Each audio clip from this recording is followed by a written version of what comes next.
Canadian drama in terms of fully developed literary form, it is an implication that the theater and stage they play as an activity in Canada, which has been quite widespread, but indigenous plays with full-fledged literary pretensions have not yet been many.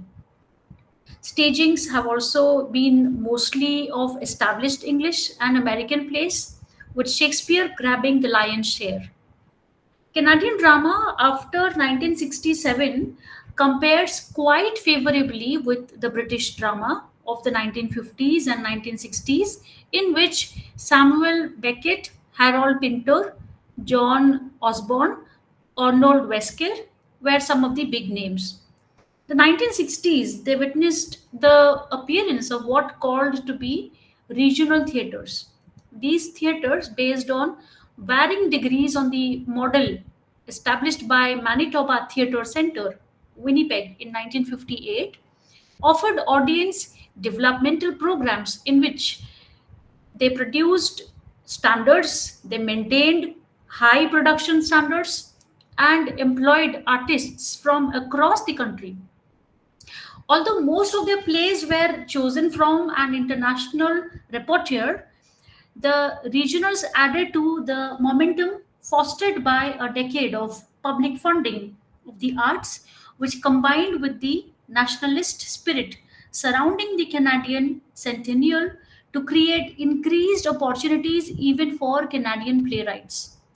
Now, this period is marked by its affinity for history, and Canadian individuals and events became a focus after the late 1960s in a body of history plays.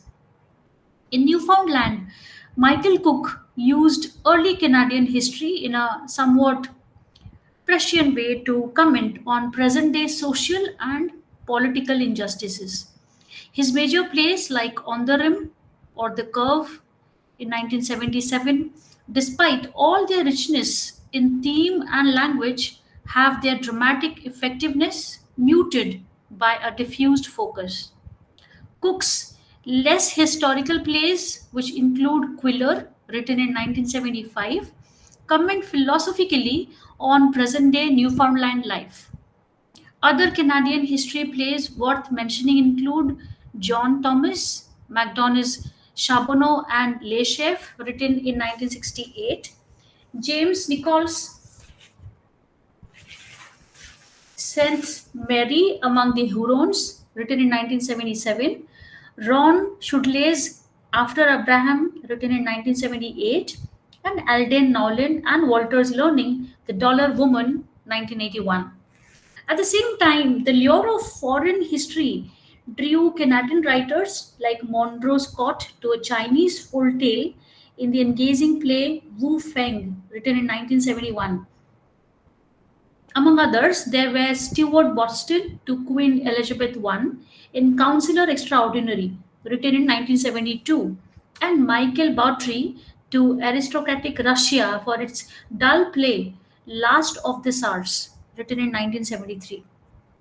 The naturally small amount of early Canadian drama in English is shaped mostly by the foreign models, as in case of Lieutenant Adam Allen's The New Gentle Shepherd in 1725. A pastoral drama in Scottish dialect reduced to English.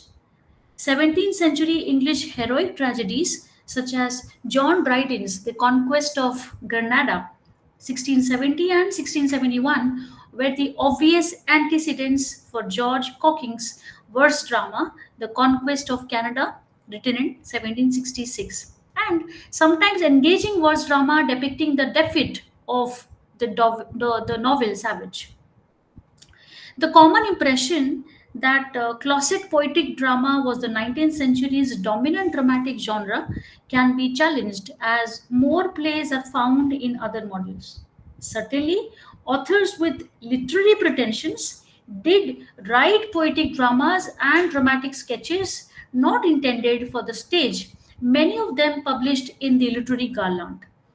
The anonymous The Queen's Oak, 1850, is typical. Eliza Lansford Cushing is the most notable of the Garland contributors. Among her 10 plays is The Fatal Ring, which was written in 1940 about a virtuous countess seduced by an alluring, womanizing king. The uneven quality of its blank verse and its moral tone are evident also in Cushing's biblical drama Esther, one of the first plays printed in monograph. Charles Hevisage Saul gained the respect of both John A. MacDonald and Henry Wadsworth Longfellow, among many others. The end of the century saw poetic dramatists using indigenous subjects with greater frequency, but the quality of their expression improved only slightly. There were dramas which displayed Charles Mayer's minor poetic talent and his fervent patriotism. Sarah Ann Curzon, whose poetic talent was more limited than Mayer's, also follows a patriotic bent in Laura Secord, written in 1887. Musical dramas were also important entertainment in the 19th century. There was Nina,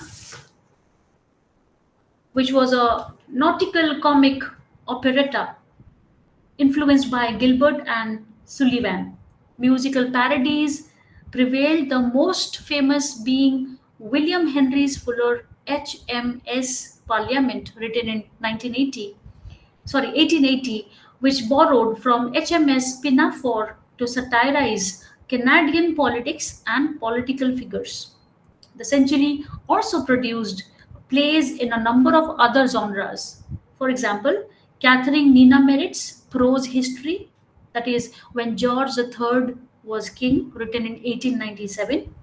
It celebrates loyalists who settled in Canada. There were stage melodramas who were presented by pieces like John Louis Carleton's More Sinned Against Than Sinning, which was written in 1893. Again, a meaningless formula play which became an annual treat for several years. There was a play, The Man Who Went, written in 1918, a wartime spy thriller, which was formulaic enough for American commercial stages. There were children plays, scripts for educational temperances or religious purposes also. These were all prevalent during the early 20th century. And most of them were also humorous, dramatic sketches, adaptations from Dickens and Stephen Leacock's burlesques of outdated theoretical modes. One act plays were also of the type. These are the varieties which became predominant form of the time. One act plays by Canadian authors written in 1926 collects 19 plays, of which only Come True and Low Life bear mention. These chiefly because they are by Mazzotti I. Roche. The Depression also led to numerous worker plays.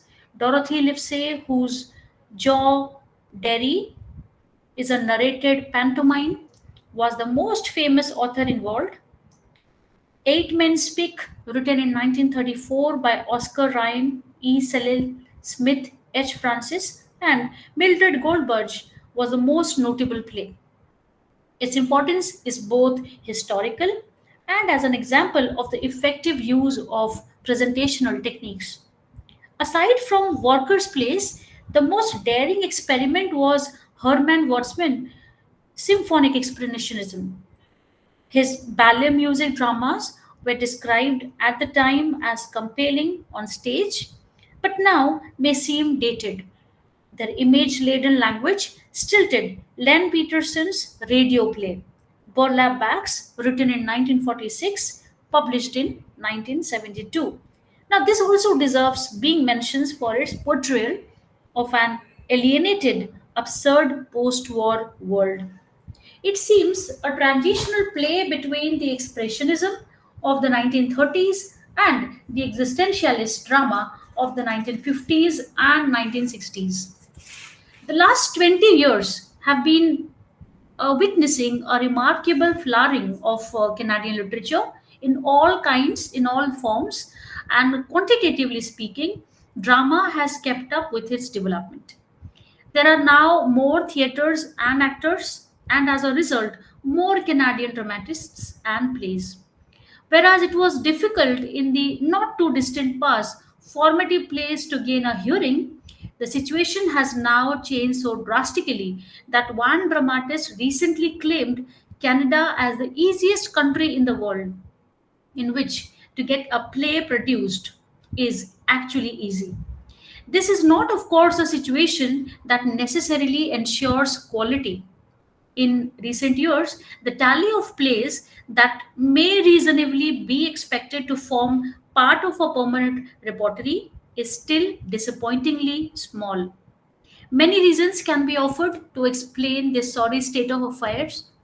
Theatrically, awareness around people cannot be really learned overnight, and many of them are contemporary dramatists who lack the basic experience upon which to build.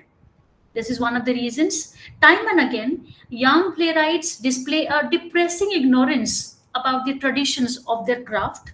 Thus, one admits to discovering Isben after he was himself a supposedly established playwright. Another recalls that the second live play I saw was one of mine. The absence of a Canadian dramatic tradition has been equally unfavorable.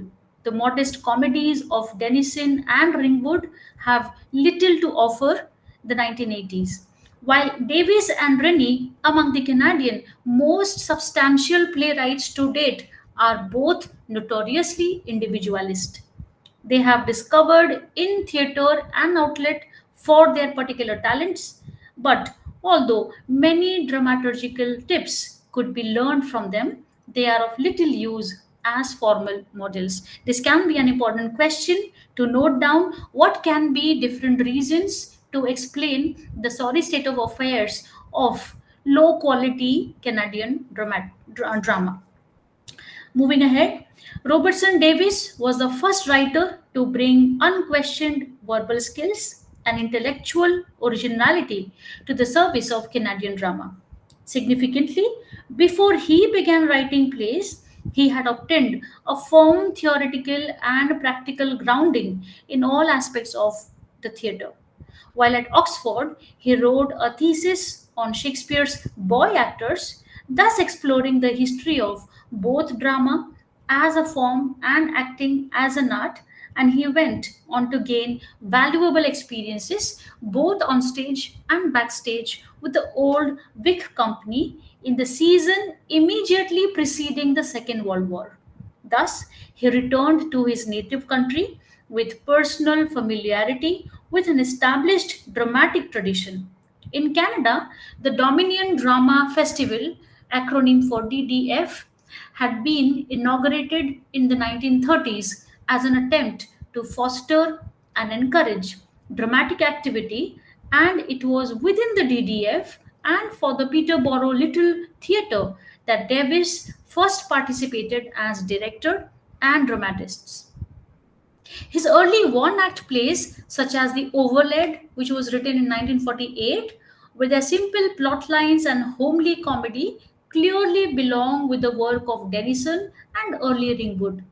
What distinguishes them is a firmer dramatic control, a early Ringwood. What um, Yes, is a former dramatic control or a subtler variation of language, and above all, a profounder intellectual basis. In Overlaid Pop's enthusiasm for opera, this dream of both the culture and fleshpots of New York are amusing in themselves. Characteristically, the three characters in the play all have individual traits but also represent aspects of the Canadian consciousness. George Ballet, the average materialist and sensual man; Ethel, the narrow advocate of a religion that has turned sour; Pop, hungry for greater imaginative experience but uncertain how to acquire it. Beneath the comedy is a genuine pathos that touches deeper levels than the superficialities of plot and makes a play of ideas out of what might have been no more an entertaining pastime. Can somebody tell me what is the meaning of pathos? I'll repeat the sentence for you. Beneath the comedy is a genuine pathos that touches deeper levels than the superficialities of plot and makes a play of ideas out of what might have been no more than an entertaining pastime. What do you understand by genuine pathos? What do you mean by pathos?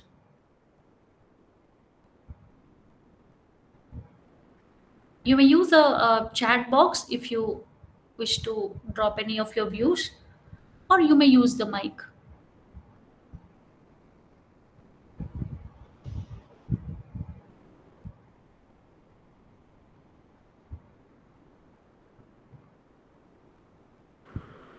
Hello, ma'am. Yes, Aarti, yes, please. Every day class start will be 3 p.m.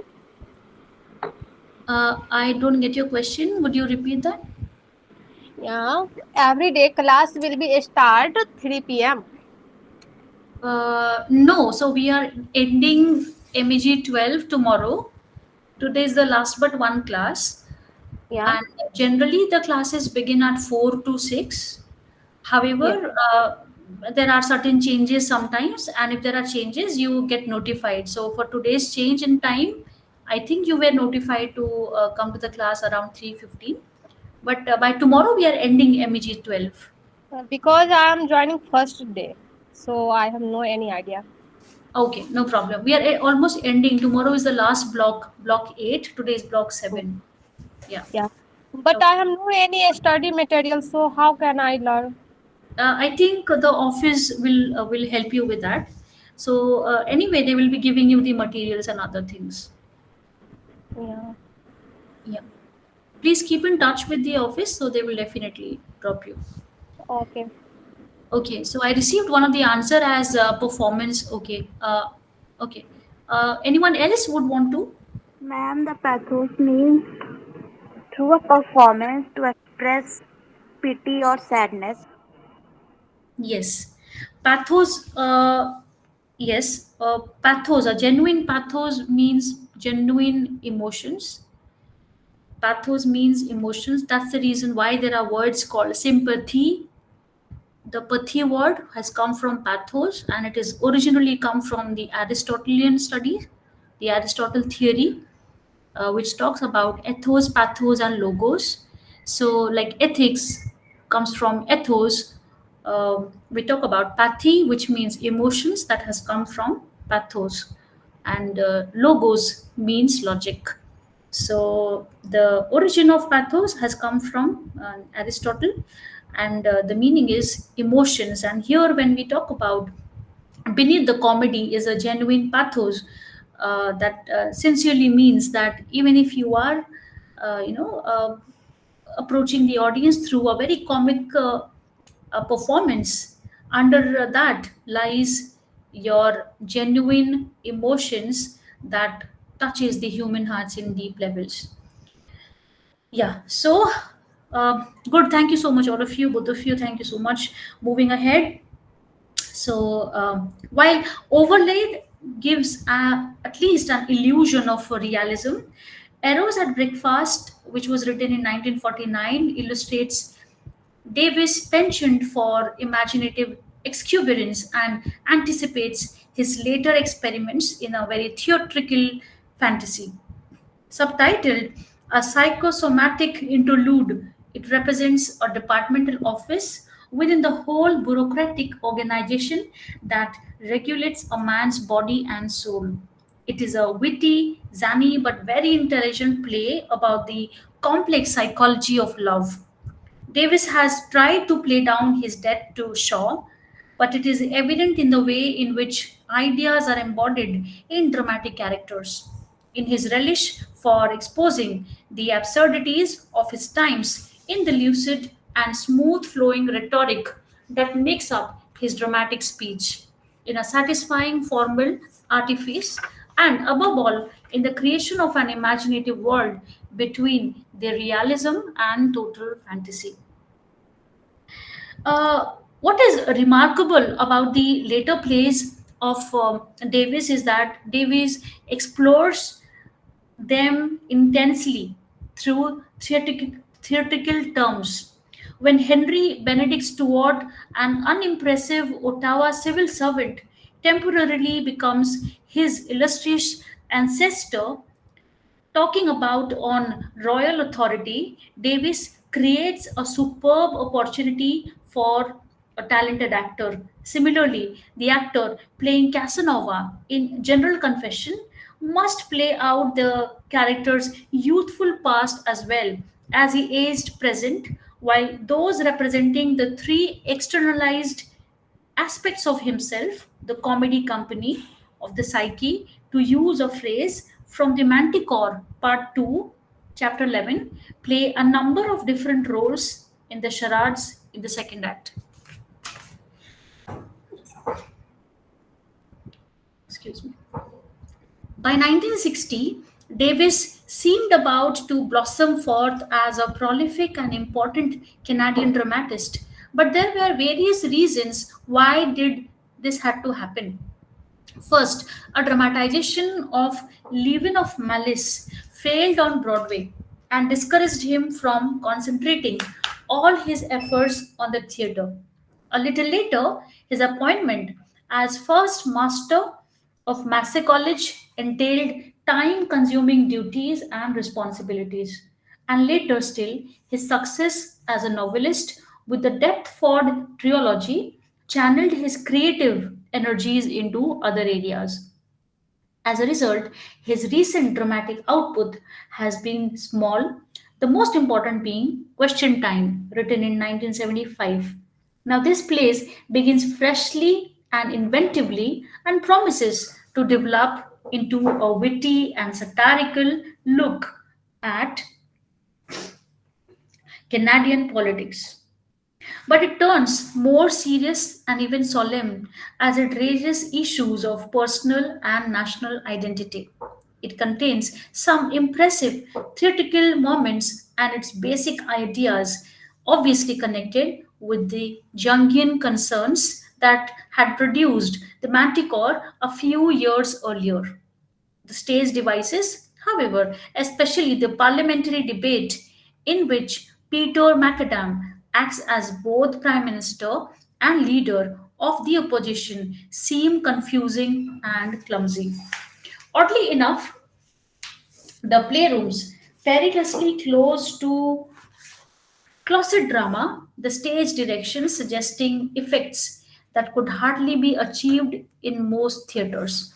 Moreover, the Canadian emphasis in this case proves limiting.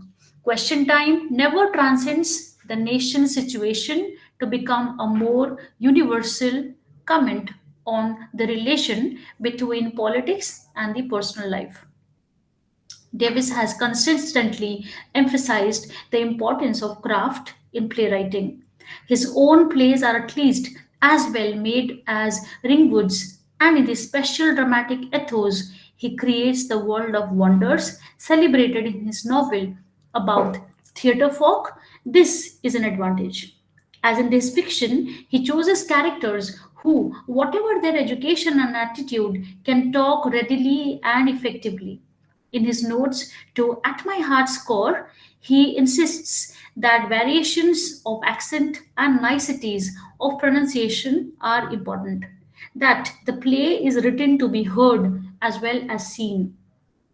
Davis's most important contributions to Canadian theatre are qualities that other dramatists tend to neglect: concern for dramatic speech, a theatrical intelligence, and above all, a sense of style. James Rennie is the first Canadian poet of any consequence to turn to the theatre, and he brings to it the whimsical but often powerful quirkiness that is so evident in his poems. Unlike Davis, he embarked on his new venture with little practical experience of drama.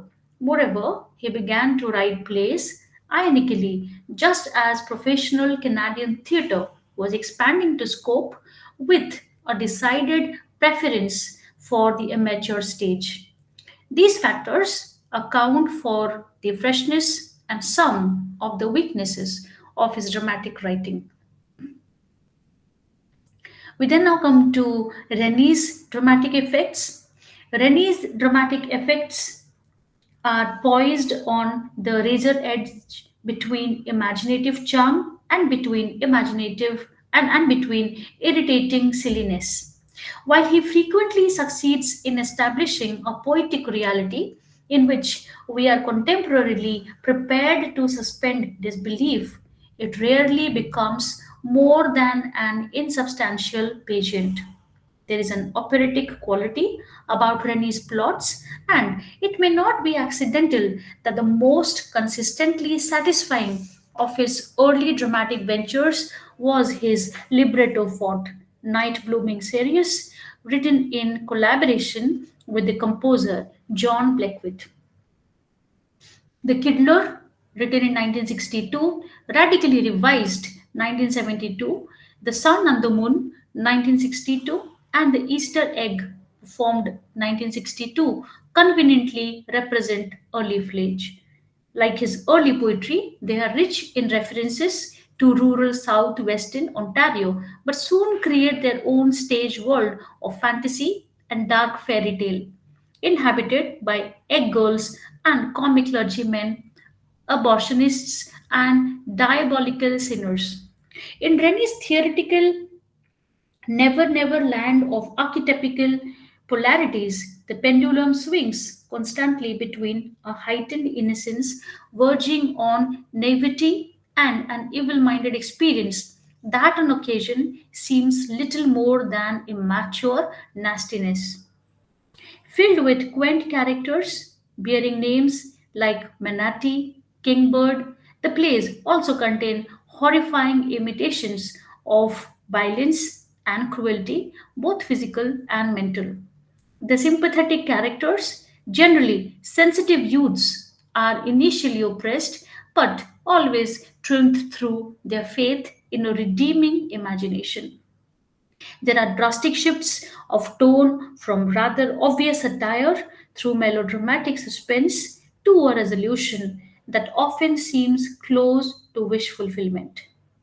In 1960, Rene attended a performance of the Peking Opera in Toronto, and this experience profoundly affected his own dramatic writing. It opened his eyes to the rich possibilities of mime and a consequent expanding of the audience imagination. More practically, its dramatic artifice allowed for effects that could not otherwise be achieved on the stage. It freed him from the constraints and expense of elaborate stage sets, encouraged a dramatic fluidity that fitted his own talents. Colors in the Dark, which gave Rennie his first professional success when it was produced at the Stratford Festival during Centennial Year, is structured upon a complicated and somewhat artificial division into the days of the week with their balancing planets, colors, flowers, part of the alphabet, etc. The play absorbs some of Rennie's earlier published poems into a new imaginative context. Its subject is a child's developing view of the world, and Rennie himself has emphasized in an introductory note how it grew out of the idea of a playbox, a childhood image that has always been important in his poetry. Perhaps best described as a poetic review, Colors in the Dark combines sentiment, chilling insight, archetypical patterning, quaintness, and fantasy to a theatrical potpourri that, whether one reacts with enthusiasm or reservation, is quintessential Rennie. Rennie never makes up his mind whether he is telling the truth concerning the Dolenese or creating his own myth about them. He attempts to turn the Dolenese, so often portrayed as monsters, into heroic figures, and their opponents necessarily take on the role of villains.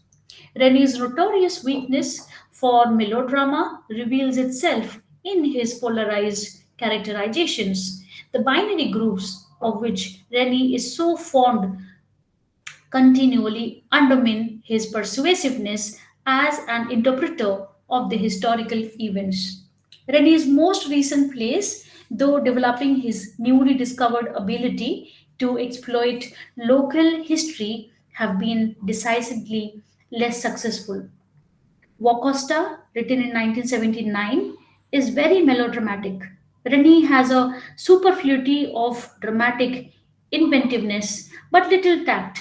He is well endowed with vitality, but sadly lacking in self discipline and self criticism. While in some ways an infuriating figure, he is for many a disarmingly lovable one. For all his miscalculations, he has certainly opened up exciting new possibilities for Canadian drama.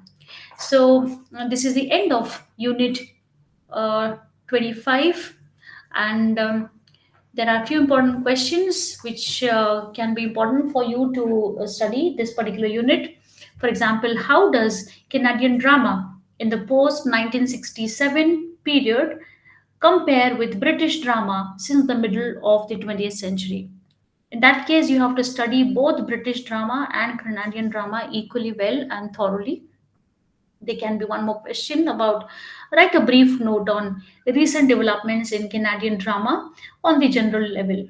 So this is an important question that you can focus on for Unit 25.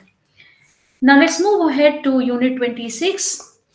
Unit 26, we talk about the introduction to writer and the structure of the play. The name of the play is Ecstasy of Rita Joe, and it is written by George Raiga.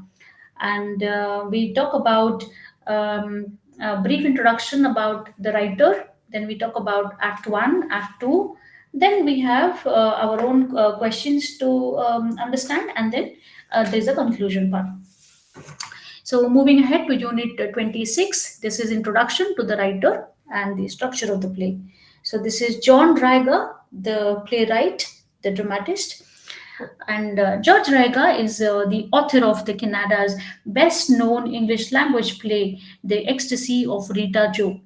He is one of the Canada's most prolific authors, having embarked on a career as a professional writer in 1962. He has maintained a taxing work program as a short story writer, novelist, radio and television dramatist, poet and film scenarist, not to mention ventures into the world of ballet and opera.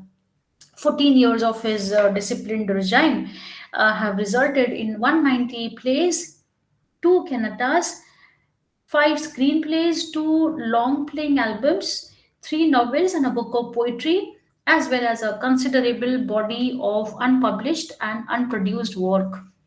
His controversial play, The Ecstasy of Rita Joe, was commissioned by the Vancouver Playhouse for Canada's centennial year and was the first play performed in the new National Arts Centre in Ottawa in 1969 before an audience which included Prime Minister Trudeau and the assembled provincial premieres.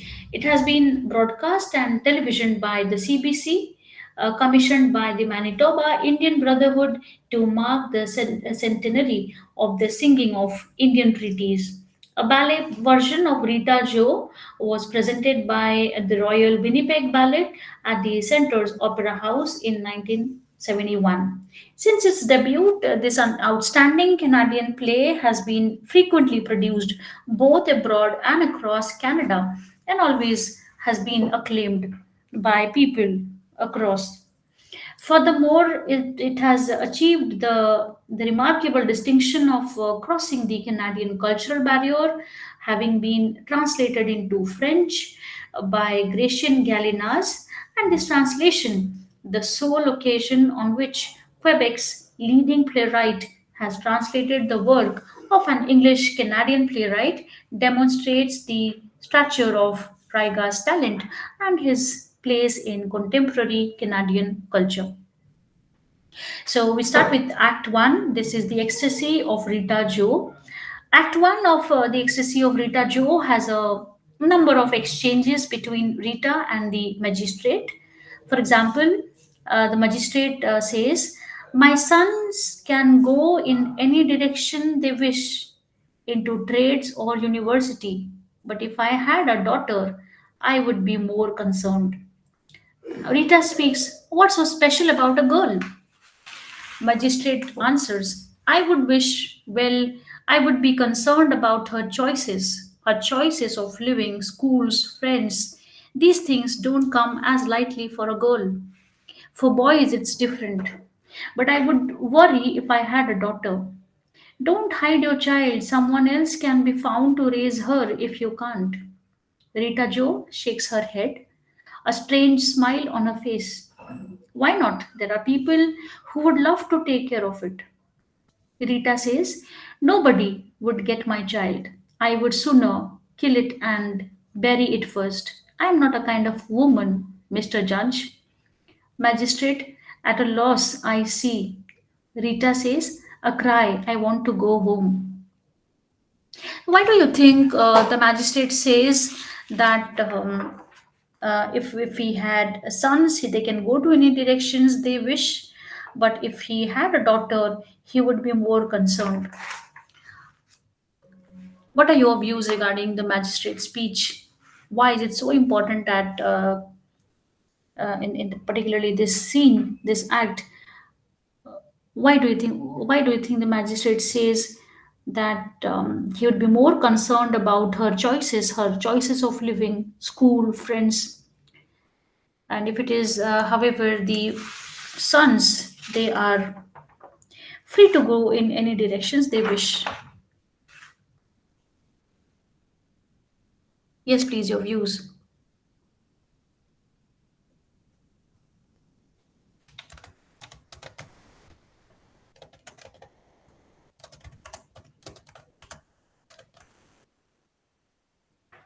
Social boundaries for women. Okay.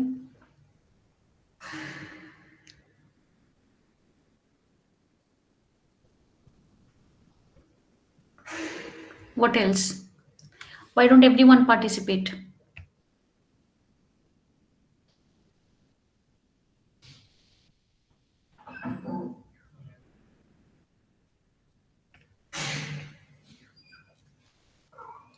Anyone else would like to answer to this? Social boundaries? Besides social boundaries, anyone else?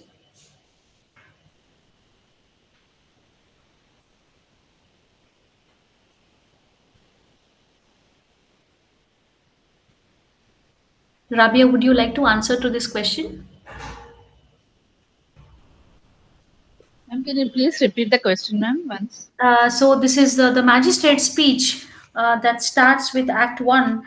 We are talking about the ecstasy of Rita Jo, where the magistrate speaks, "My sons can go in any direction they wish, into trades or university, but if I had a daughter, I would be more concerned."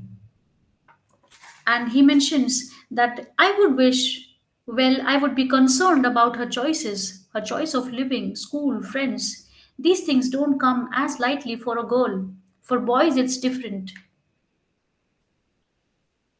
Yeah, ma'am. Actually, I mean, it is a social custom, ma'am, social culture, which we find in our daily environment. How a person sees a girl child, Mm-hmm. it's totally different from a boy. What boy child, ma'am? Okay. Okay. Okay. Yeah, that's true, and it's sad but true that there had been um, social boundaries since then, and it's still continuing. And are we really progressing in that way? Anyway, the background or the part of it was the magistrate. He reads the policeman's report in which two undercover policemen approached Rita and through entrapment arrested her for prostitution. Rita is defiant and she responds, that it's a lie. She tells her side of the story. She was driving home when she saw the two policemen. She knew they were cops and told them to go fly a kite. In response to this, the policemen began to push her around. They followed her until a third cop arrived, at which time she was arrested. Now, then she's brought to the magistrate. The magistrate becomes irritated and tells Rita that she needs to find witnesses to substantiate her claims. The policemen exit. The magistrate again asks Rita about the child he saw on the side of the road. Rita denies knowing the child. The magistrate tells Rita that he had two sons who are free to do whatever they wish, but if he had a girl, he would be concerned about her choices and that these things don't come lightly for a girl. He then tells Rita to stop hiding her child as someone else can be found to raise her if she cannot. Now, yes, of course, there is a social boundary that you just talked about, and yeah, okay, let's move ahead. Uh, Another example, uh, magistrate says, "Don't blame the police, Rita Joe. The obstacles to your life are here." He touches his four fingers to his temples, in your thoughts, possibly even in your culture. Rita Joe answers. She turns away from him, searching the darkness behind her. What's the matter? Rita says, I want to go home. Magistrate, but you can't go now. You have broken a law for which you will have to pay a fine or go to prison. Rita Jo says, she begins to move away from him, crossing the front of the stage, and her walk is cocky. The light spreads and follows her. You can't walk around in old clothes and running shoes made of canvas. You have to have some money in your pockets and an address where you live. You should fix your hair, perhaps even change your name and try to tame that accent that sounds like you have a mouthful of sawdust. There is no peace in being extraordinary. Another example.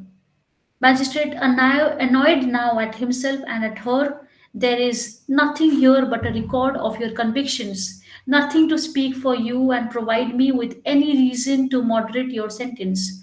What the hell am I supposed to do? Violate the law myself because I feel that somehow I have known and felt? No, turning from her, you give me no alternative at all.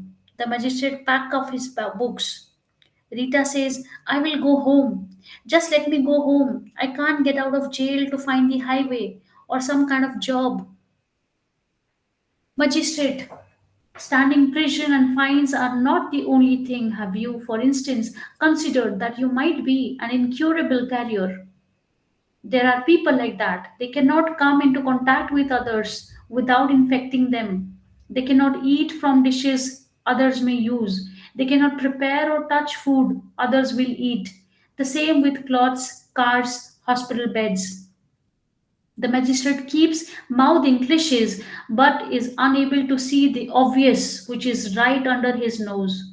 He is unable to see or admit the injustice of the whole system and the total one sidedness of the utterances of those who accuse Rita of acts like vagrancy, theft, and prostitution.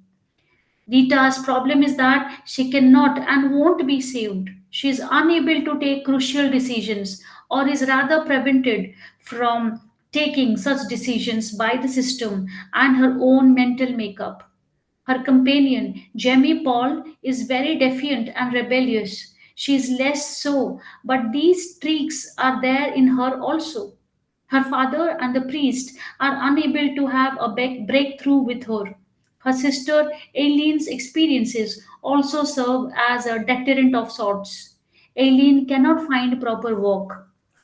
In any case, natives do not get work, at least not the kind of work they would like to do. Even for manual jobs, their so called lack of education is cited as a reason for rejection. To add salt to their wounds, there are hypocrites like Mr. Homer. The exchanges between Mr. Homer and Jamie Paul are at the core of the play's thematic concerns. Jamie exposes the pseudo humanitarianism of people like Mr. Homer. Mr. Homer runs a center and offers cloths and sandwiches to Indians. He says to the Indian, if you want food, eat. You need clothes, take them, that's all. But I am running this center my way and I mean it. Jamie Paul's answer is, I came to say no to you, that's all, that's all. Jamie wants Rita and other Indian also say no to Mr. Homer. He says, I don't want no other to come. I don't want them to eat here. If we got to take it from behind a store window, then we break the window and wait for the cops. It's better than this. Mr. Homer says to Rita, Rita Joe, where have you picked up this loud mouth anyway? Rita says slowly and firmly. One of the statements made by the magistrate is, you are here and your well being were protected. The roads of the city are open to us. So are the galleries, libraries, and the administrative public buildings. There are buses, trains going in and coming out. Nobody is a prisoner here. Rita's response, delivered with humor, almost a sad sigh, is, the first time I tried to go home, I was picked up by some men who gave me $5, but then they arrested me. I can't leave town. Every time I try, they put me on in jail. The communication gap between Rita and the magistrate is quite wide.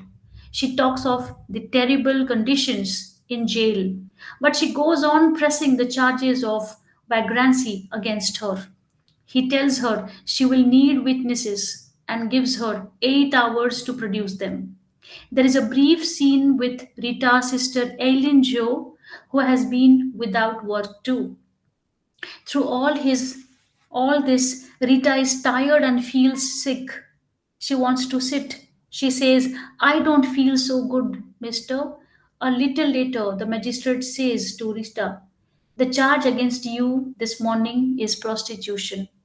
She calls the charge false and draws his attention to her pathetic condition. She says, everything in this room is like ice. How can you stay alive working here? I am so hungry. I want to throw up. She makes it clear that three police women had forcibly had sex with her in a car and then they stuffed $5 bills in her pocket. She asks the magistrate, can I bum a cigarette someplace? A magistrate disallows that. Then she says, then give me a bed to sleep on. A male witness, who is also one of the murderers, testifies against Rita. A second witness, also one of the murderers, testifies against her. Jamie Paul is later going to be thrown in front of a train by the murderers. In anticipation of that, a singer sings, oh, can't you see that train roll on? Gonna kill a man before it's gone. Jamie Paul fell and died. He had it coming, so it's all right. Silver train with wheels on fire. A policeman appears, and the charge now, which is against Rita, is that of stealing. She admits her having stolen, but adds that was because she was hungry and had no money. A little later, Rita says, I'm tired and I want to eat, mister. I haven't had grub since day before yesterday. This room is like a boat on water.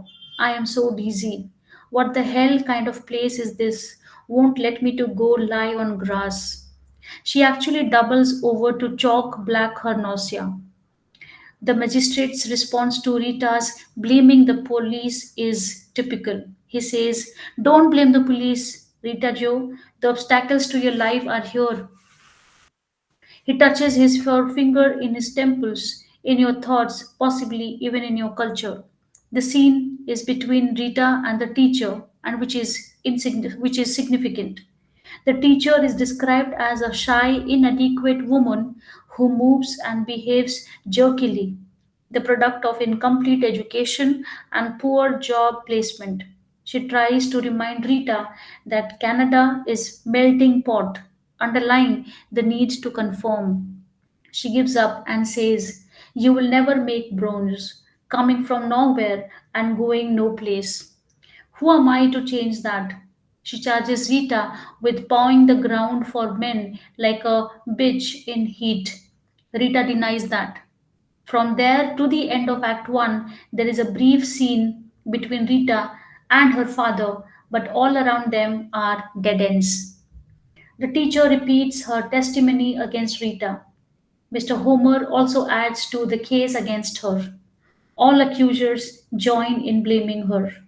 When the magistrate repeats the charges at one go, her answer is, "I was hungry when I stole something, and I was hollering, I was so lonely when I started whoring." The act ends with the magistrate giving Rita a sentence of imprisonment for 30 days. Here we end with Act 1. We start with Act 2 after taking a break of 10 minutes.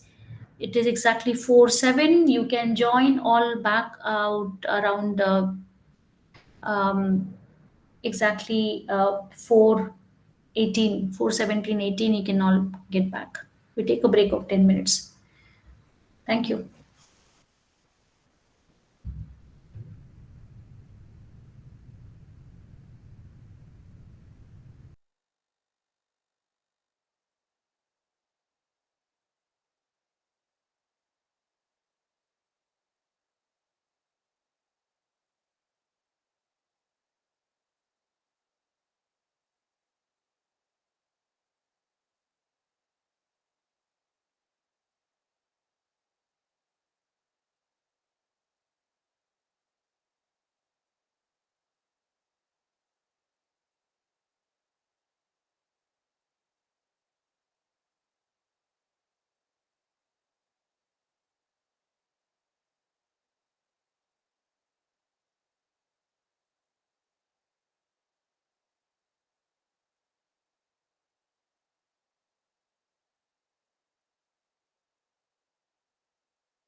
Hello, ma'am.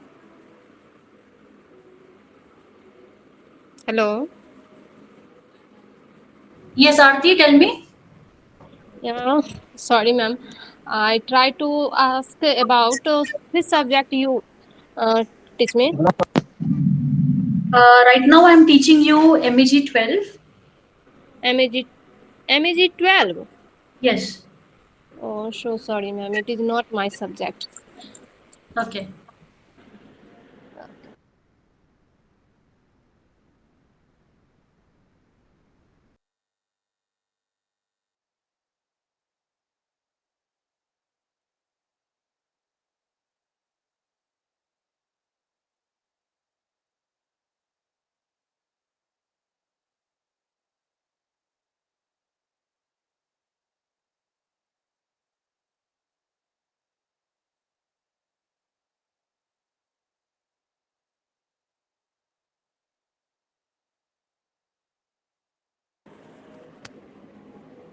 Ma'am, Yes, Arti, tell me.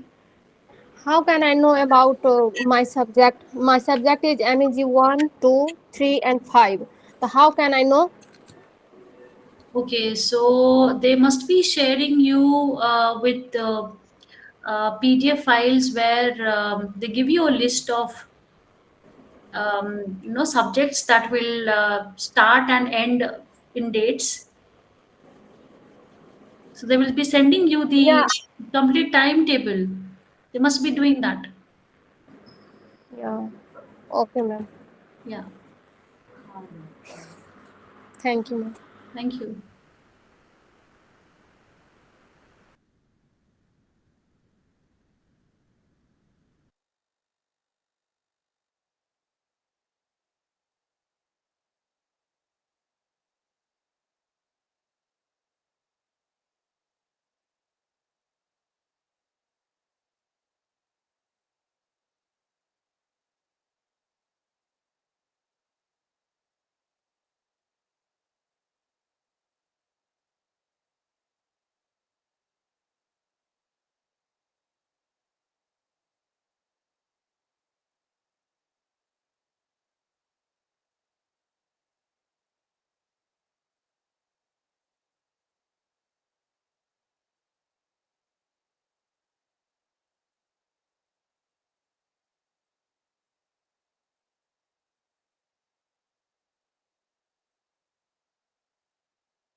Okay, let's resume.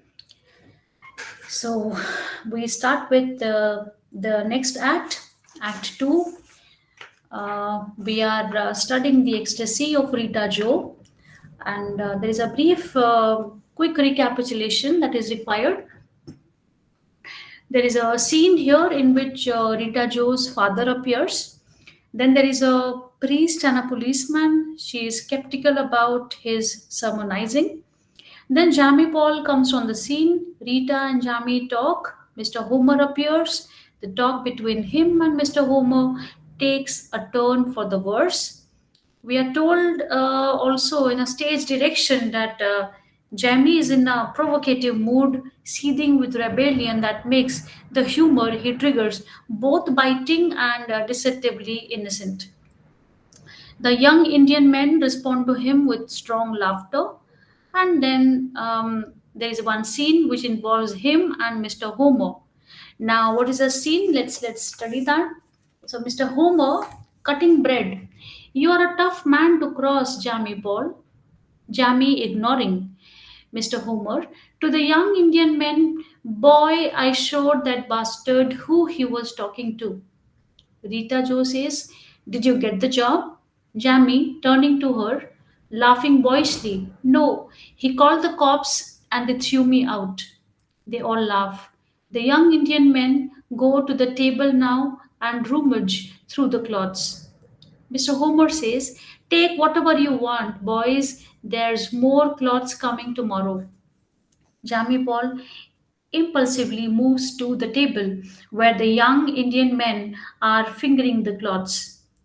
He pushes them aside and shoves the cloths in a heap, leaving a small corner of the table clean.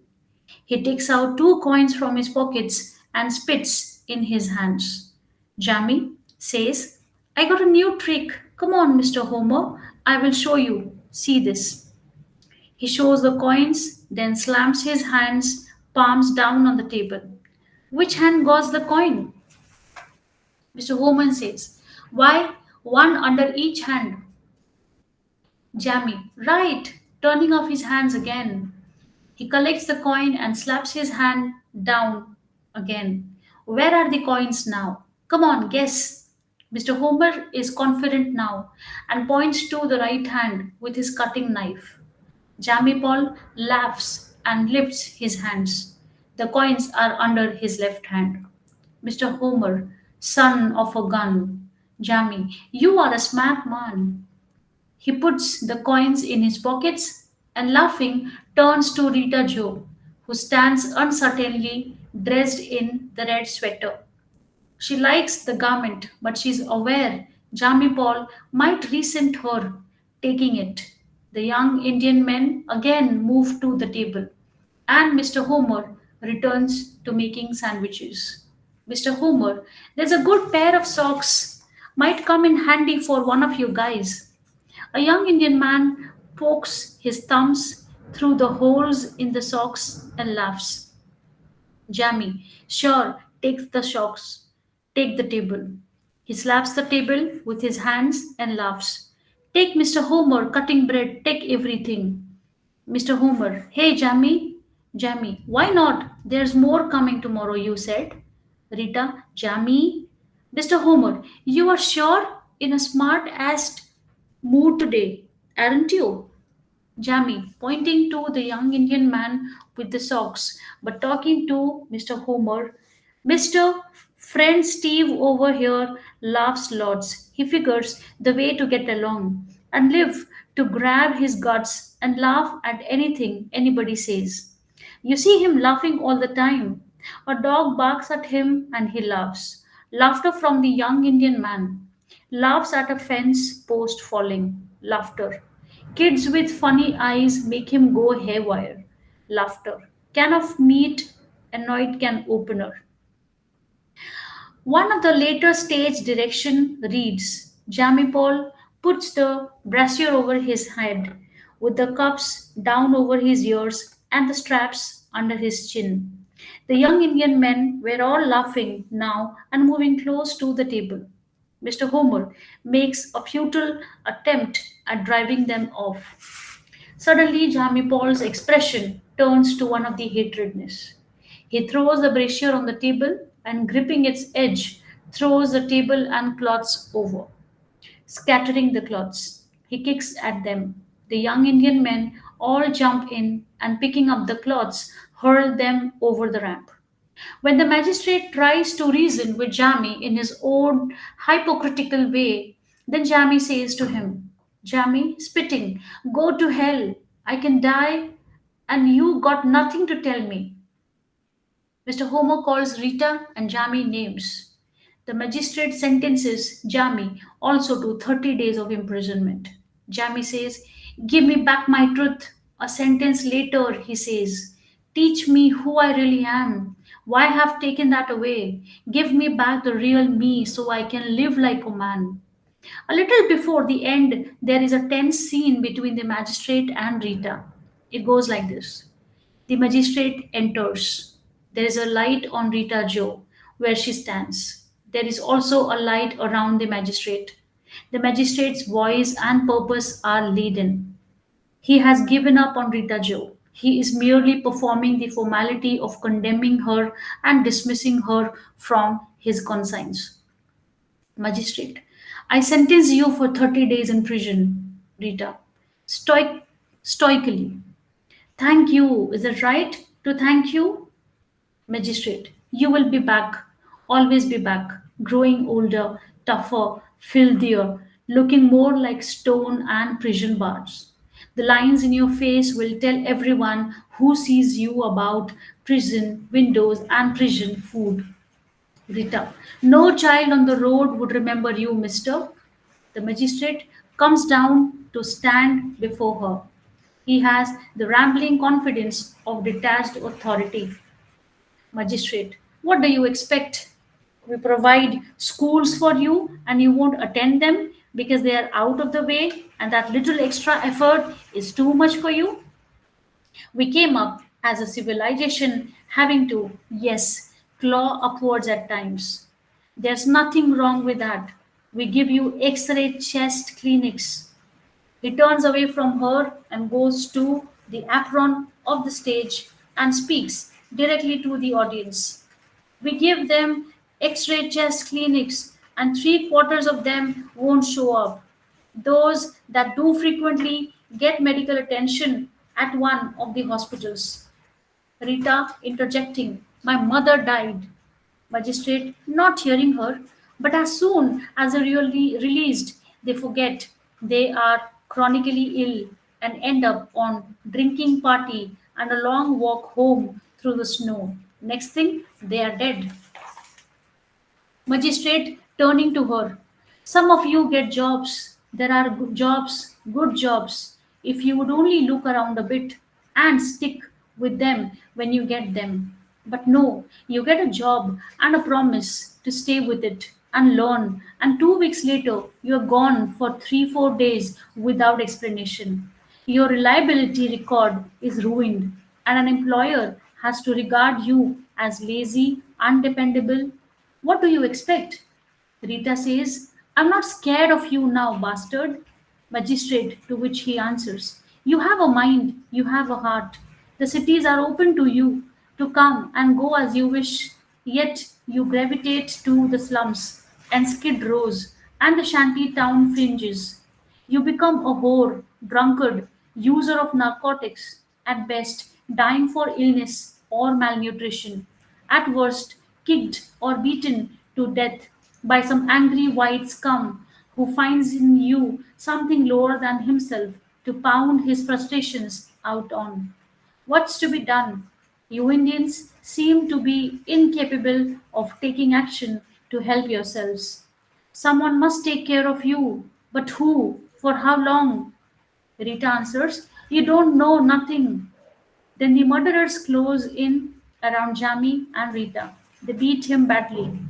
An oncoming train crushes him as he is thrown on the track. The murderers rape Rita. She dies. They slink away. Now, Raiga's stage direction at this point reads like this. One of the murderers has grabbed Rita Jo. The remaining two raise Jemmy Paul to his feet and one knees him viciously in the groin. Jamie Paul screams and doubles over. The lights of the train are upon them. The murderers leap off the ramp, leaving Jamie Paul in the path of the approaching train. Jamie Paul's death cry becomes the sound of the train horn. As the train sounds roars by, the murderers return to close in around Rita Jo. One murderer springs forward and grabs Rita Jo. The other two help to hold her with nervous fear and lust. Rita Jo breaks free of them and runs to the front of the stage. The three murderers come after her, panting hard. They close in on her leisurely now, playing with her, knowing that they have her trapped. After that, there are recorded overlapping voices.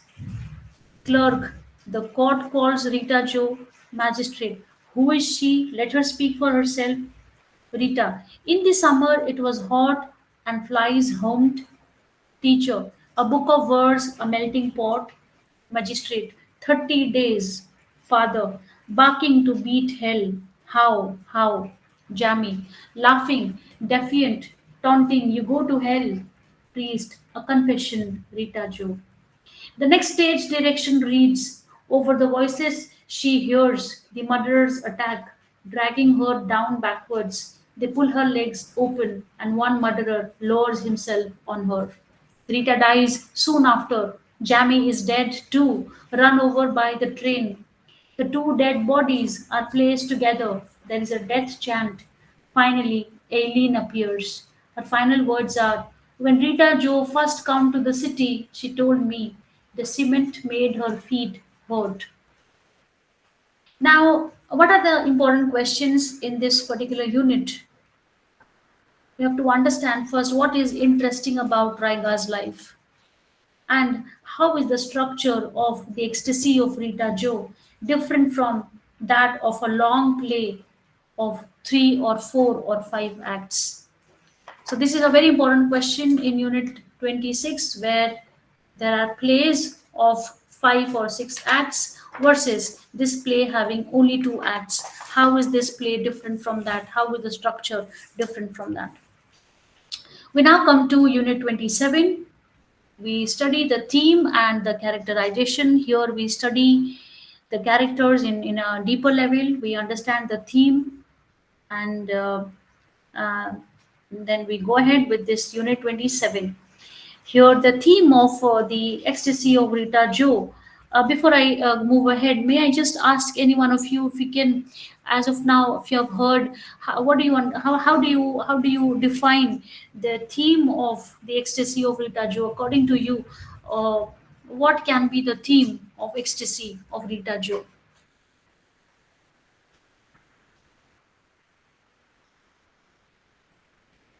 What can be the theme of the ecstasy of Rita Jo?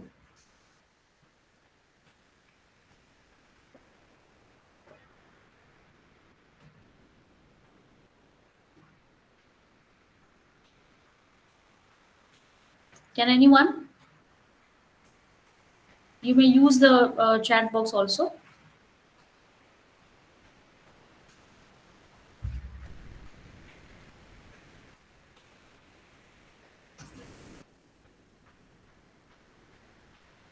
Can somebody tell me what are the theme you find?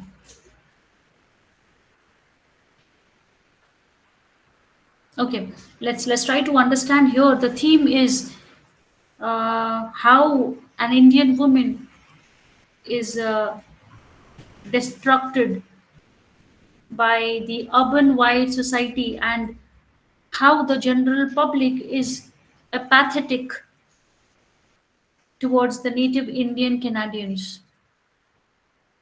Two lines that must talk about this thematic thrust, which again and again recur in the play, is God was gonna have a laugh and give me a job in the city.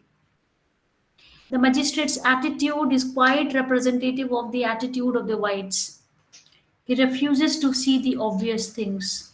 This means that he is quite oblivious to the plight of the Indians and the cruelty and injustice meted out of them. He must interpret the law in a dogmatic way and refuses to see Rita's actual suffering. Rita craves communion with the people and with the magistrate. She is frustrated in this. One of the statements the magistrate makes while addressing Rita is, "Don't blame the police, Rita Joe. The obstacles to your life are here, in your thoughts, possibly even in your culture." Collectively, the magistrate, the teacher, and Mr. Homer contribute to the image of Rita as a vagrant, as a prostitute, as lazy, as also a thief, and so on. For Rita, there is no escaping this kind of one sided labeling. What ultimately happens to her is a culmination of this kind of process. Jamie Paul reacts quite vocally to all the injustice, but his ultimate fate is no better. Rita's father is weak, he cannot help much. The helplessness of native Canadians in general and the dead end nature of their life in general are also part of the thematical trust of the ecstasy of Rita Ju. I will read Rabia's answer here. Women is secluded and her poverty has put her on a way of destruction on all the grounds of life. Yes, absolutely. And this play, as you how you move ahead with the characters and the way they present themselves through dialogues, the tonation is clear enough that signifies the kind of attitude they carry, and clearly this shows the discrimination that comes by the white Canadians towards the native Indian Canadians. Okay, thank you, Rabia. Thank you so much. So the in Raiga's handling of character, there is a touch of allegorical method. The play is constructed like a parable.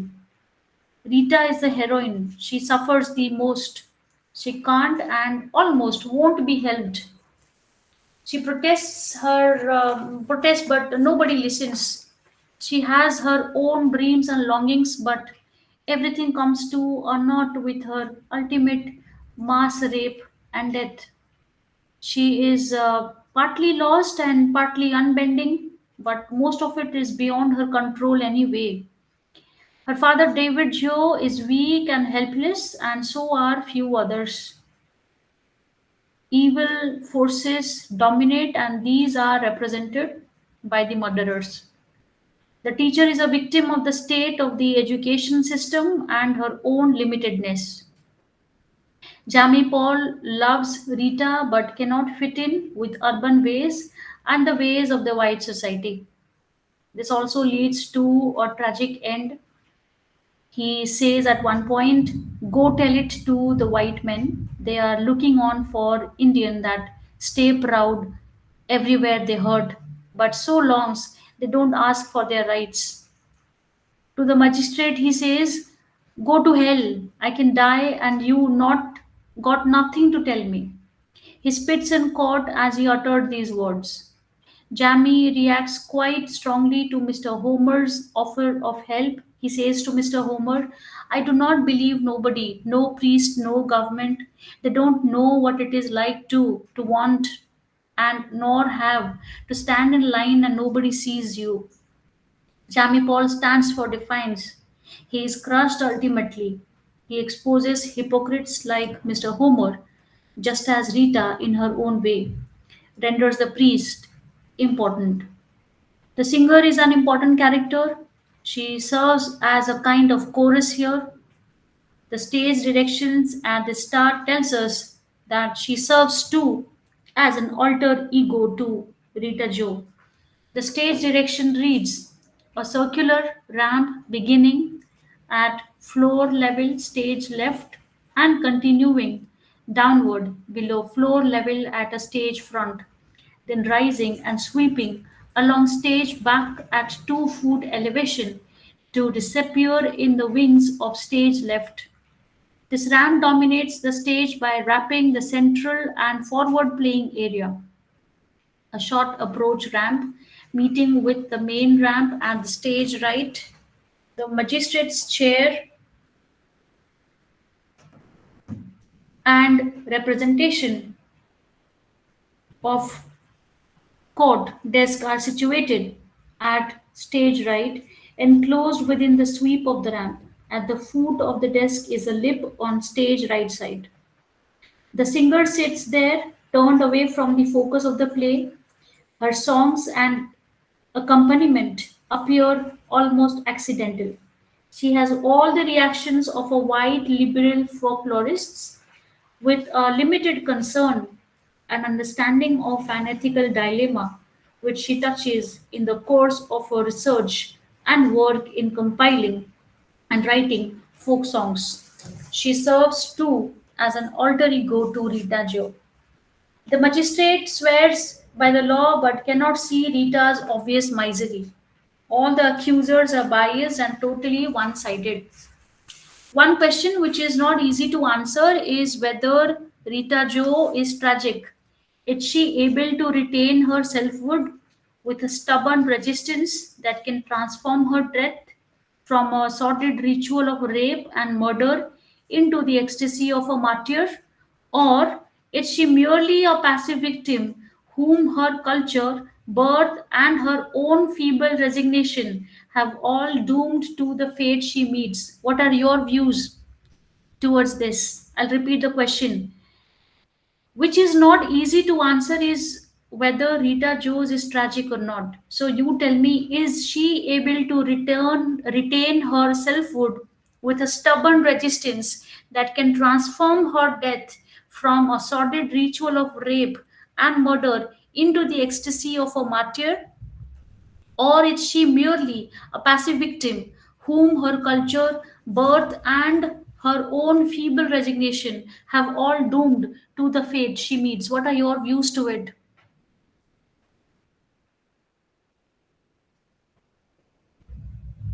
Do you think she is able to retain her selfhood with a stubborn resistance that has a possibility to transform her death from a sordid ritual of rape and give her the ecstasy of a martyr?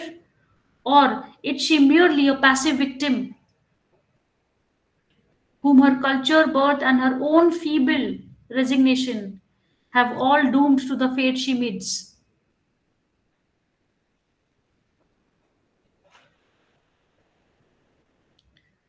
What are your thoughts to that?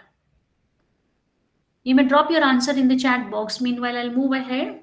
This is actually indeed a very thoughtful question. Do you assume her to be a martyr, or that because of her own feeble resignation, she surrendered to get doomed? Okay. The rural past, though pastoral in Rita's memory, is beyond retrieval. The urban present holds only degradation, misery, and hardship. There is a one rich fantasy which Rita and Jamie indulge. That is their dream of having children in the city. It collides with the ugly fact that Clara Hill has had to give her children away. The scene that starts with the implied promise of love making in Jamie's room ends in despair and frustration. The scenes with Aileen are tender but full of kind of pathos. When we come to the darker side of humanity, we find that those white thugs who rape Rita and throw Jamie in front of an oncoming train figures here. Raiga likes to paint his characters in black and white shades. He mostly presents them in an allegorical light. Most of them represent one or the trait that is passed of the overall parable structure with Raiga uses. That in turn goes well with the didactic side of Raiga's dramatic art.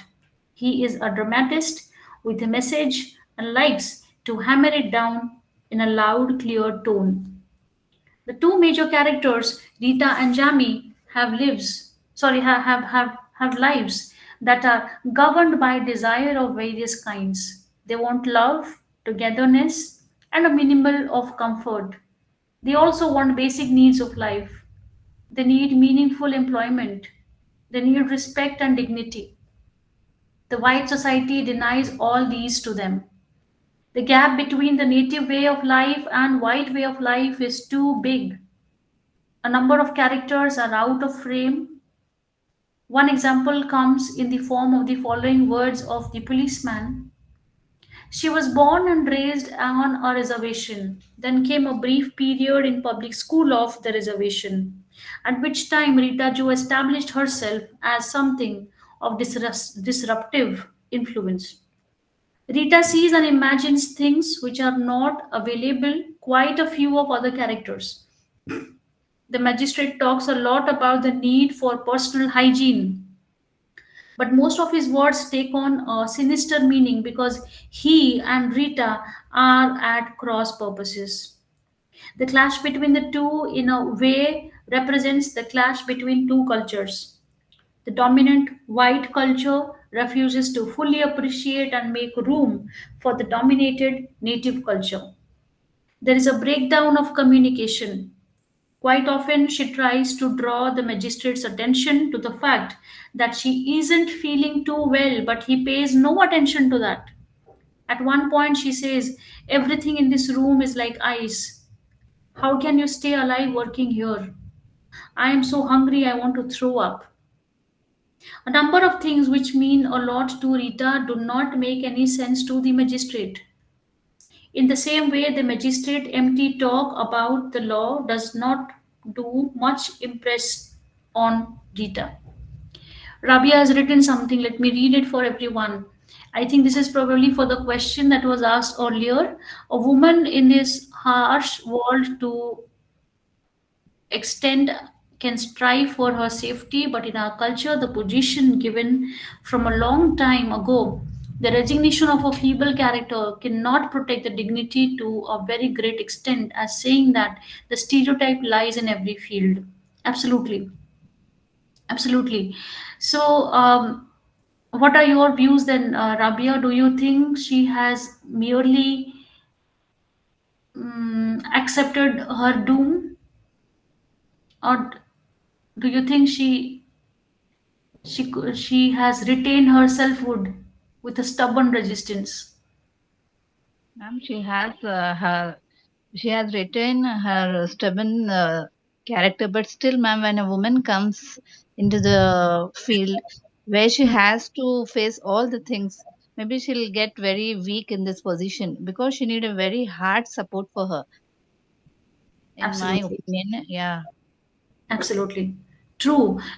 We are born, not only men, not only women particularly, both men and women are born with enough potential and enough strength to face the world. But however, they would definitely need a very strong support, as you mentioned, Rabia. So when that support is not there, maybe a support can be of any kind. Here in this case, it might be Jamie, but in so many situations, there has to be a support coming from a family or from someone you really like, or maybe there is another connection somewhere or the other who gives you support of any kind, and that gives you a lot of strength or determination to fight every doom. But however, if the support is absent somewhere or the other, a person, there is a chance, might get a feeble resignation. That's true, Rabia. Thank you so much. Thank you, ma'am. Okay, so Rita and Jami have all they have is life with more spontaneous relationship than is available to city-bred white people. At one point, at the earlier part of the play, we are told that Rita craves communion with people and with the magistrate. It is clear that she does not succeed in this wish of hers. So this is indeed sad, and that's the reason why this is one of the selected drama for studies for as a survey. And if we talk about the thematic side, there is a question commenting on the thematic side of ecstasy of Rita Jo. And the characterization in the ecstasy of Rita Jo follows allegorical writing in its accent on white and black shades of characters comment. So you really have to go very deep in enhancing the meaning out of it. Okay, let's move ahead to unit 28. This would be probably the end of today's block, unit 28. And here we talk about the dramatic technique in the ecstasy of Rita Jo. And there is the Brechtian angle. Okay, so let's go ahead. The broad technique, which is related to the thrust of the play and Raiga's eclecticism. We also discuss about the expressionism and the theater of cruelty. We also know about who is Brecht, who is Brecht, and what is Brechtian departures, and the extent of Raiga's debt to Brecht. And then there is conclusion and coming up with questions. We start with the broad technique. Raiga's play is quite short in that it has only two acts.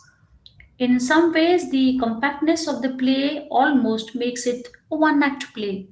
The two acts enact more or less similar concerns and problems. One problem is that of the breakdown or absence of proper communication. A number of words, expressions, and sometimes songs gets repeated more often. The predicament of Rita Jo is quite harrowing, and most of what happens to her emanates from the city and from the ruling white majority. The effect is one of getting choked and constricted. Rita's soul cries for relief and for justice, but hardly any attention is paid to her. She is dying to get a proper heaving from the magistrate, but fails in that because he is deaf, blind, and uncommunicative where she is concerned. He is incapable of understanding her plight. He has peculiar notions and spells them out awkwardly and in a way which helps no one and nothing. He mouths cliches and homilies, but is a cruel and a heartless person who insists on following the law to its last detail. What do you think in courts? Do you think there is law or there is indeed any justice ever? What are your views to it? In court of law, is that we only follow the law to its last detail as followed by the magistrate, or is there any justice ever happening? The sole purpose of any court is to provide justice, but is it that we only follow the law to its last detail, or is it really that there is justice actually happening?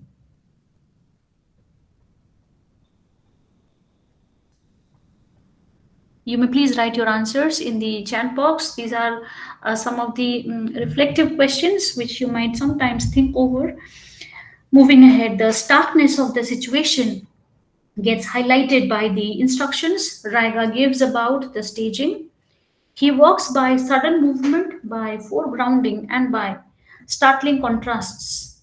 Desire plays a big role in the underlining of what Rita's and Jami's real needs or problems are. They want to marry and have children, but the natives' past record in the matter of having children has been dismal. Bringing in Aileen helps to highlight Rita's misery.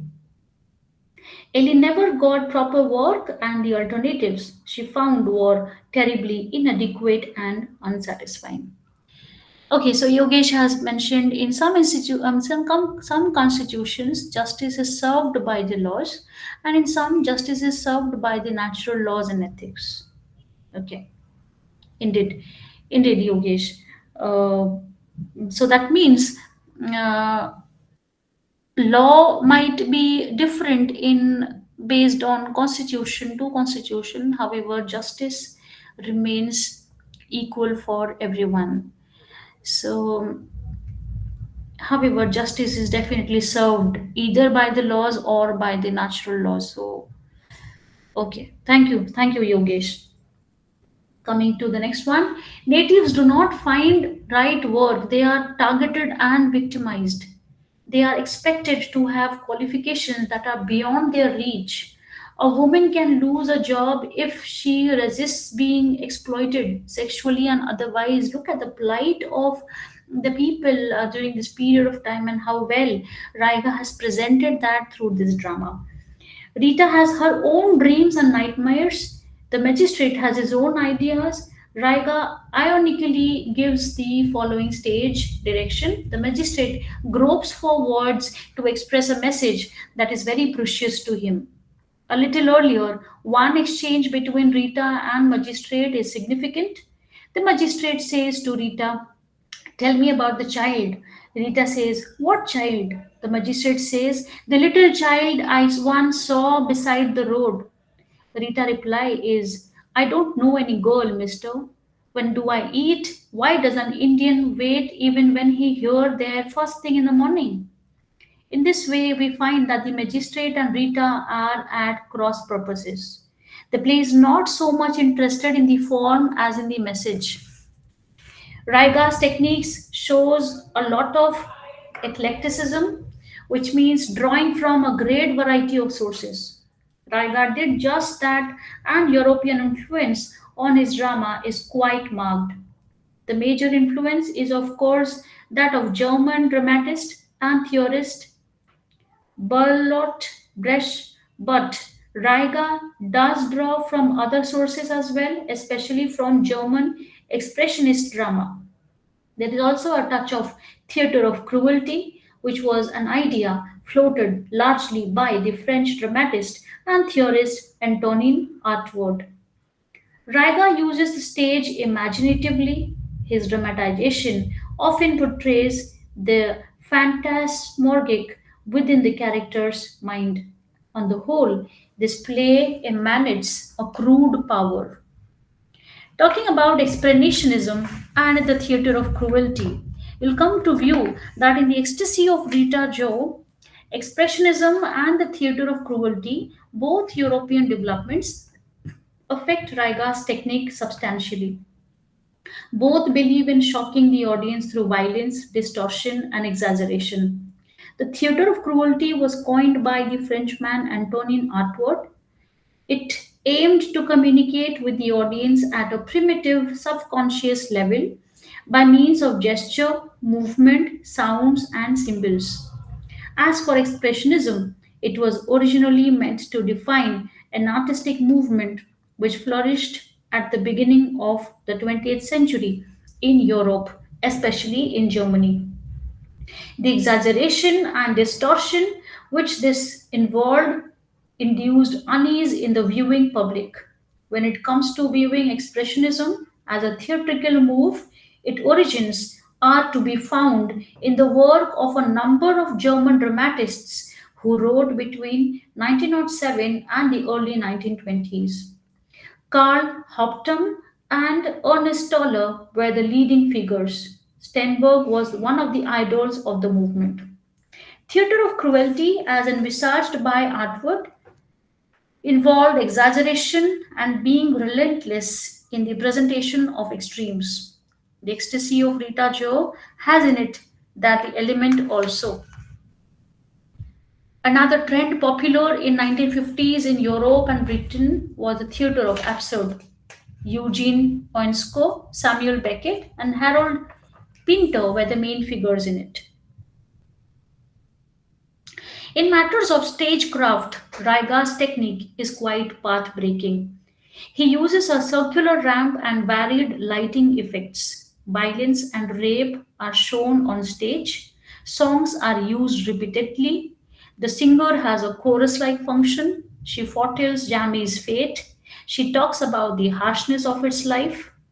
For example, some of the stage directions read as follows: a circular ramp beginning at the floor level stage left and continuing downward below floor level at stage front. The singer sits here, turned away from the focus of the play. Her songs and accompaniment appear almost accidental. The magistrate's chair and representation of court desk are situated at stage right. No curtain is used during the play. At the opening, intermission, and conclusion of the play, the curtains remains up. The onus for isolating scenes from the past and present in Rita Joe's life falls on highlighting lighting. Backstage, there is a mountain cyclorama. In front of the cyclorama, there is a darker maze curtain to suggest gloom and confusion and a cityscape. A sudden crash of thunder and lightning flash. The lights turn cold and blue. The three murderers stand in silhouette on a riser behind them. Eileen cringes in fear, afraid of the storm, aware of the presence of the murderers behind them. Rita Jo springs to her feet, her being attached to the whiteness of the atmosphere. A cold white light comes up on a playing area directly in front of the magistrate's chair. A male witness of disheveled, dirty appearance steps into the light and delivers testimony in the winning, defensive voice. She shakes her head to indicate no, she is staying. Suddenly, Jamie Paul runs away from her diagonally across to the wings of rear stage life. With deceptive casualness, the murderers approach him. One of them makes a sudden lurch at Jamie Paul as if to draw him into their circle. Some young Indian men run out on the stage along the ramp and join Jamie Paul and Rita Jo in their dance. The murderers enter and elbow into the group, their attention specifically menacing towards Jamie Paul and Rita Jo. A street brawl begins as a policeman passes through on his beat. The murderers leave hastily. They come close around Jamie Paul with precision. They attack. Jamie Paul leaves but is caught midair by the other two. They bring him down and put the boots to him. Rita Jo screams and runs to him. The train sound is loud and immediate now. One of the murderers has grabbed Rita Jo. The remaining two raise Jamie Paul to his feet and one knees him viciously in the groin. Jamie Paul screams and doubles over. The light of the train are upon them. The murderers leap off the ramp, leaving Jamie Paul in the path of approaching train. Jamie Paul's death cry becomes the sound of the train horn. As the train sounds roars by, the murderers return to close in around Rita Jo. One murderer springs forward and grabs Rita Jo. The other two help to hold her with nervous fear and lust. Rita Jo breaks free of them and runs to the front of the stage. The three murderers come after her, panting hard. They close in on her leisurely now, playing with her, knowing that they have her trapped. The form of the play is that of a parable and it uses allegory to good effect. So, who is Brecht now? Who is we talking about? Who is Brecht? To understand the ecstasy of Rita Jo better and to get a better grip on Raiga's dramatic orientation, it's important that all of you know a little about the great German 20th century dramatist and drama theorist Bertolt Brecht. Brecht was born in 1898 and dead in 1956. Was born on February 10th in Angobury, southern Germany. Two of his most famous plays are Mother Courage and Her Children and the Caucasian Chalk Circle. His main theoretical treatise was Little Organum for the Theatre, published in 1949. Why is we talking about the Brecht and how it is connected to the ecstasy of Rita Jo? Now, Brecht has a theory of drama which is famous for his theorizing about the epic theater. Okay, I just got to see there is something mentioned by Rabia. Justice is the right decision which the magistrate has to give, taking into consideration all the valid talks and emotion which his victim has faced, rather only going through the proceedings. It in a person's life which has indulged take time to give last decision. Of course, true that, Ramya. Thank you for paying attention and responding. Thank you so much. Okay, so why is that we are talking about Bertolt Brecht?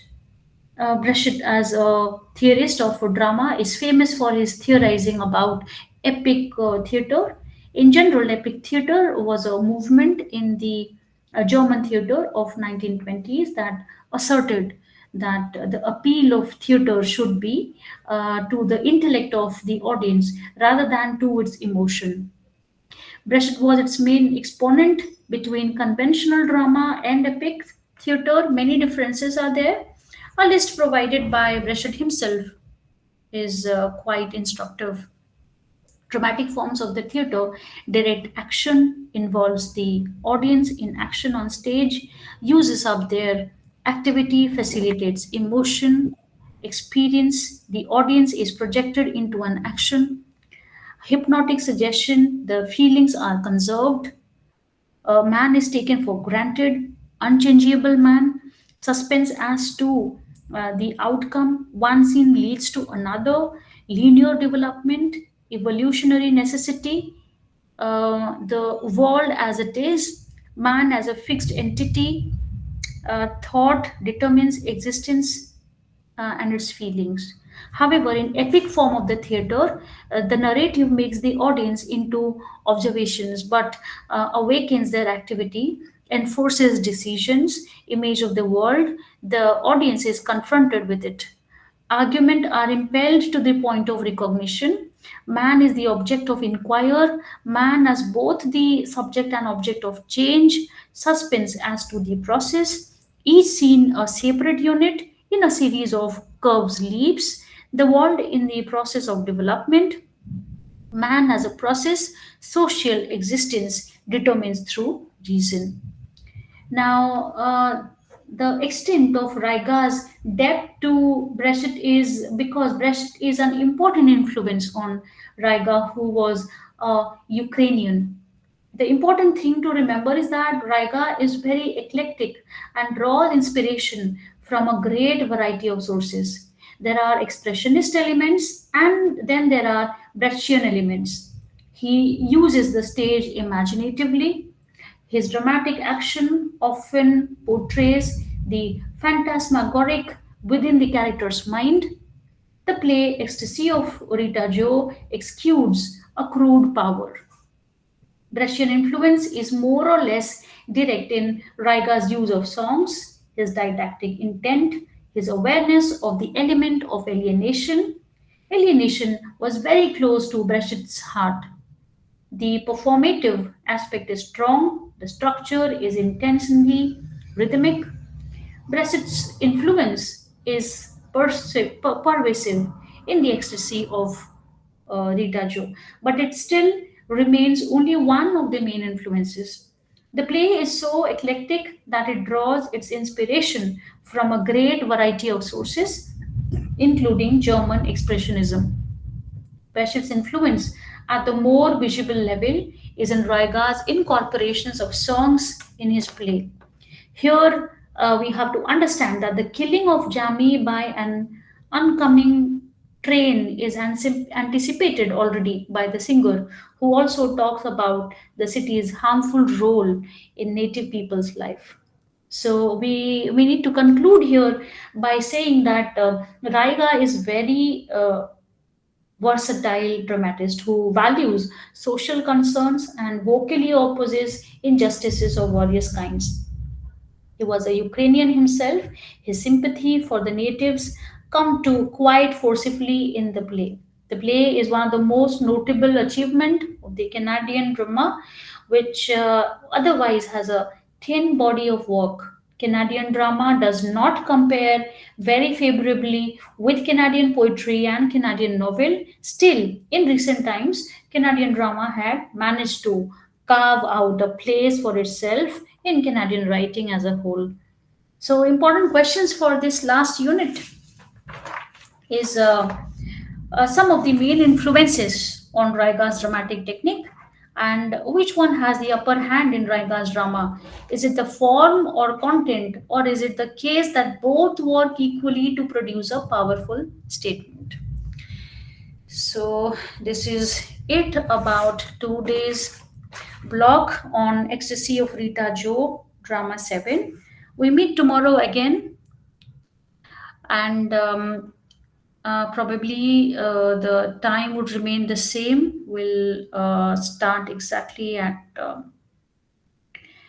3:15, and we can end by 5:15. Okay, thank you all of you. Thank you for listening. Thank you so much. Thank you, ma'am. Thank you.